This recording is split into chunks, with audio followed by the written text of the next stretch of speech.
Senior سیاسی تجزیہ کار حفیظ اللہ خان نیازی نے کہا ہے کہ بدقسمتی سے عمران خان کی جماعت اور اس کے سوشل میڈیا ہینڈلرز افہام و تفہیم سے دور ہو چکے ہیں۔ انہوں نے مائنس عمران خان نو پاکستان اپنی ترجیح بنا رکھی ہے۔ اگر 8 فروری کو الیکشن ہو پائے تو بھی عمران خان کے ٹائیگرز کے لیے مقام حاصل کرنے کی گنجائش محدود ہے۔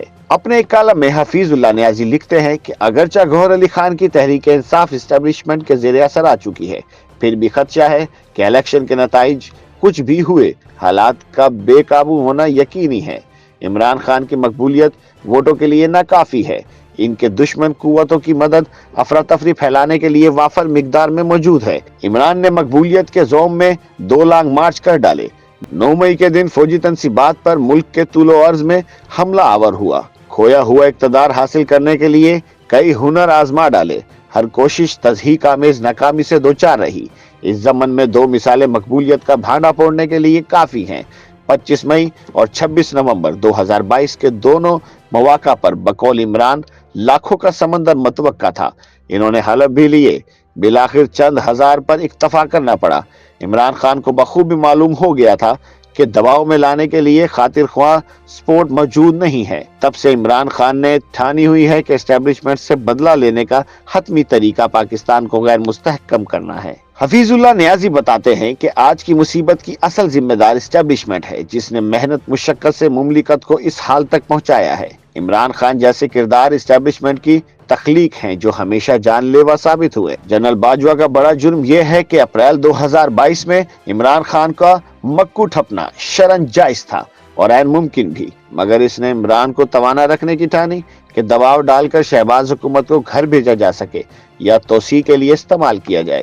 لانگ مارچ، جلسے جلوس، ارشد شریف قتل، عمران خان پر قاتلانہ حملہ سب ایک ہی سلسلے کی کڑی تھے جس کا مقصد شہباز حکومت کو گرانا تھا، مگر یہ سب کوششیں عمران خان کو مضبوط کرنے میں مددگار ثابت ہوئی۔ مضحکہ خیز بات تو یہ بھی ہے کہ 10 اپریل سے بلے کے نشان کی واپسی تک جتنے تادیبی اقدامات کیے گئے، ان سے عمران کا سیاسی اثر و رسوخ مزید بڑھا، جتنی تدابیر کی الٹی پڑی۔ آج عمران کا جیل میں رہنا فائدے کا سودا ہے، بالفرض محال۔ 8 فروری کو الیکشن ہو بھی گئے تو خدشہ ہے کہ نتائج منصوبہ بندی کے برعکس نکلیں گے۔ ہاتھ ملنے کا وقت بھی نہیں ہوگا۔ نواز شریف کا وزیر اعظم بننے اور انتخابی مہم چلانے میں تذبذب سمجھ میں آتا ہے۔ الیکشن میں ہار جیت یا الیکشن نہ ہونے کی صورت میں عمران خان اسٹیبلشمنٹ کا کمزور ہونا دیکھ رہے ہیں۔ ایسا خواب شاید پاکستان دشمن ممالک کے بارے میں تو ہو، محب الوطن کے لیے قیامت کا منظر ہے۔ حفیظ اللہ خان نیازی کے مطابق اسٹیبلشمنٹ سے ٹکراؤ میں تباہی کے علاوہ کچھ نہیں۔ سوال یہ ہے کہ کیا موجودہ صورتحال میں جمہوریت کے نام پر پاکستان توڑنے کی اجازت دی جا سکتی ہے؟ ہرگز نہیں۔ اگر پاکستان نہ رہا یا کمزور ہوا تو اس بار بنگلہ دیش ماڈل نہیں، کشمیر یا حیدرآباد دکن ماڈل سامنے ہوگا۔ پاکستان قائم رہا، آج نہیں تو کل اسٹیبلشمنٹ سے جان چھڑا لی جائے گی۔ ترکیہ کی مثال ہمارے سامنے ہے۔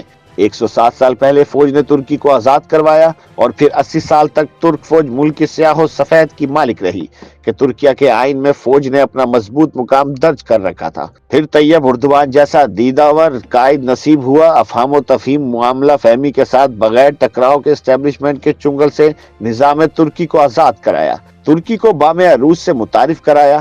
آج ترکیہ دنیا کے 20 بڑے ترقی یافتہ ممالک میں شامل ہے، جبکہ 2002 میں ترکیہ کے حالات پاکستان سے بھی بدتر تھے۔